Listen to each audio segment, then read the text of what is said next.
What's going on, guys? Welcome on over to another episode of Detail College. Today I'm going to be showing you how to foam can and wash your vehicle or your customer's vehicle. Here I'm working on my client's Nissan Altima, and before we get into any paint correction or sealant application, we're going to have to properly wash this vehicle. So here I'm using my pressure washer to thoroughly rinse the vehicle down, and this is very effective as my pressure washer puts out around 3,000 psi. It's a Ryobi with the Honda engine, and you can pick one up at Home Depot for around $300. My particular pressure washer is hooked up to my water tank in my mobile van through a gravity feed, and this provides plenty of water pressure for your initial rinse. The purpose of this initial rinse is to remove all loose dirt and debris from the vehicle. It's very important to rinse inside the wheel wells, as you see me doing here, as well as the rims, because this is going to make our wheel cleaning process much easier. This initial rinse is also going to minimize the impact any embedded dirt will have on the paintwork when we begin our foam can and wash process.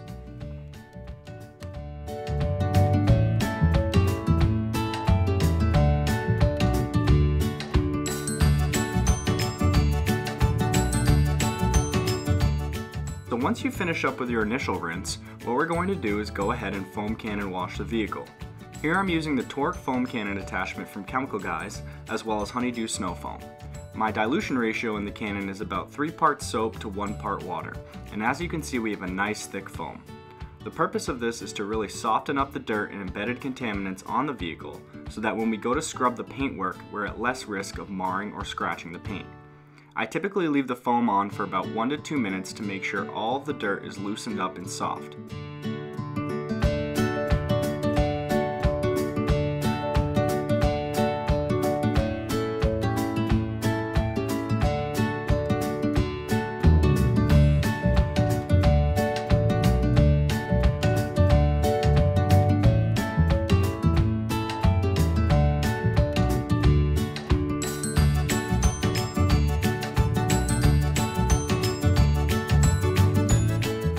Once the vehicle is fully foamed down, I'm going to go ahead and grab my microfiber wash mitt.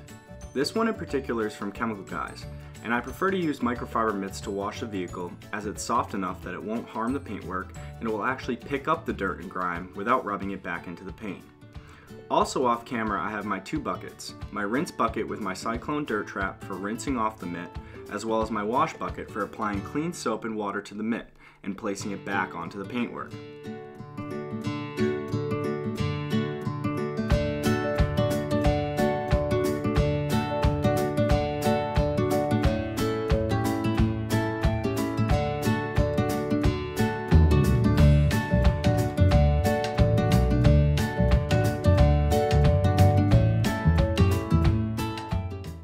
So on the opposite side here, most of the foam has run off, so I'm going to go ahead and give it another light foaming, just to make sure we have a nice lubricated surface to use with our wash mitt.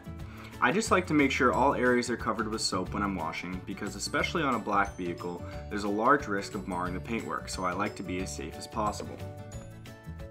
I always put the windshield wipers up when I'm washing the windshield because you're able to get in all of the areas underneath, and this is going to go a long way when we get to our glass cleaning step. I'm not going to touch the wheels just yet. We don't want to cross-contaminate our microfiber wash mitt with brake dust, so I typically do a foam on rinse off with the wheels to start before I get into my wheel cleaning process. As you can see here, I'm putting my hand behind my back, and this is always good practice to make sure you're not putting your hand on the paintwork and potentially scratching it. Our natural reaction is to rest our hand on the vehicle during the wash process, but that can be detrimental to the paintwork.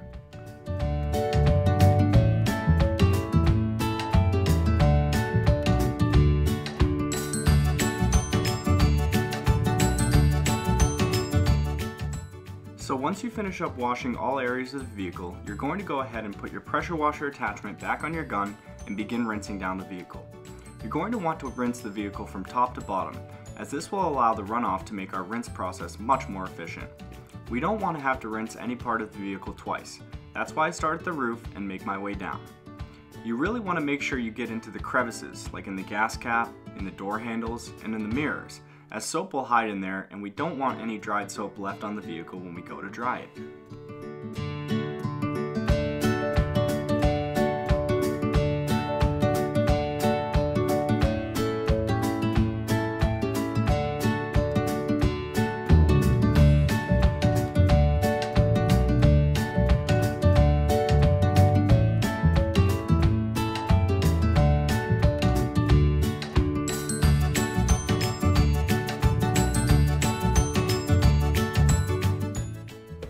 once the vehicle is fully rinsed, that pretty much concludes our wash process. In the next episode, we're going to get into proper rim and tire cleaning and further decontamination, so stay tuned and thanks for watching.